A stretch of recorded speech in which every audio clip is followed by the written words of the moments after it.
I know we talked to you about this just in November when this was all happening. What's going on here? Well, it seems that the console market has started in earnest because now both the Xbox One and the PS4 are available in China. But sales are a little slower than probably either of those companies had hoped for. And I think there are several reasons. One is, as we had predicted, China is primarily a PC online gaming culture, and a lot of the hardcore gamers there get everything they need from PC online games. And if they had already wanted a console, they could have found one fairly easily on the gray market. And also, mobile games are surging, so even the casual gamers are finding a lot of things to do on the mobile platform.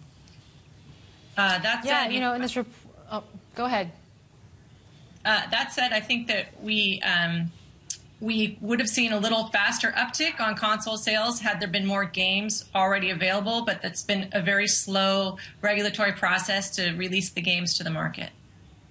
Yeah, we've talked about just the handful that were available to the China market.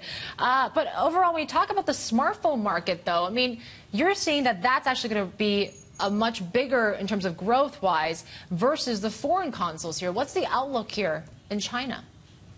Yeah, I think that we still have, I think the PC online game revenue is definitely dominant and king. The growth rate in the mobile gaming will remain the fastest, and consoles are kind of a add-on to what gamers are doing otherwise with their gaming time as of now. I think if you get a huge library of console games available and the pricing becomes a little softer so that it's a little more affordable, because right now consoles are quite expensive there, we might see a greater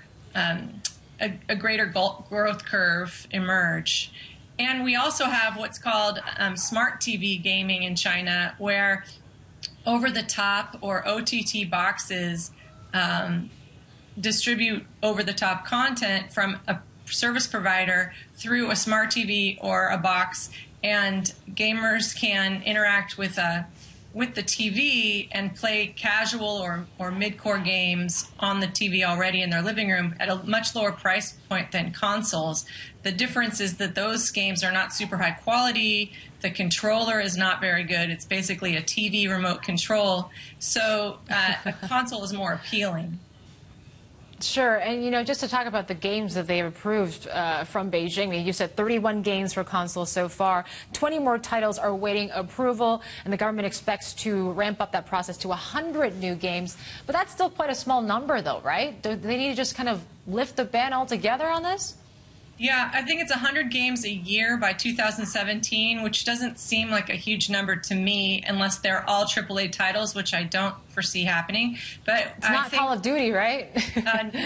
Well, Call of Duty Online is launching on the PC, has launched already on the PC platform in China. So you could see that one come out on console perhaps, but some of the other, there are some titles that are certainly banned, like Grand Theft Auto is a popular series of games on console in the United States, and that will never release in China. But there are plenty of games that would be appropriate for the Chinese market. It just seems to be a 3 to 6 month window for the regulatory process, and sometimes it's a little faster if it's a digital download game instead of a game on disc. But it seems that maybe the regulators are just getting their feet wet in this area for console game approvals. Clearly not their feet wet in the idea of approving games in general, because they've been doing that for decades. But I think we have to just sort of see how it all plays out now that the actual hardware is on the market and available. I'm sure that Sony and Microsoft are pushing hard to get great games on their platforms.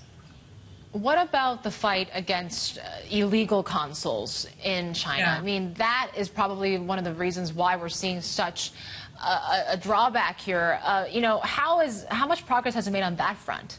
Yeah, well, there is a decline in the sale of illegal consoles. Well, they are legal consoles that were illegally imported and distributed in China.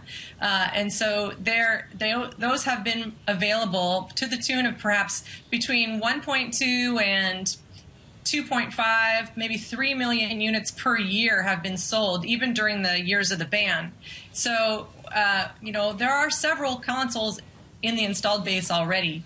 I think now, though, we estimate that the total number of consoles through the gray market is down this year probably to about 700,000, and then we see that the people who want the Xbox One or the PS4 are gravitating toward the legally distributed versions because they have more services available to them.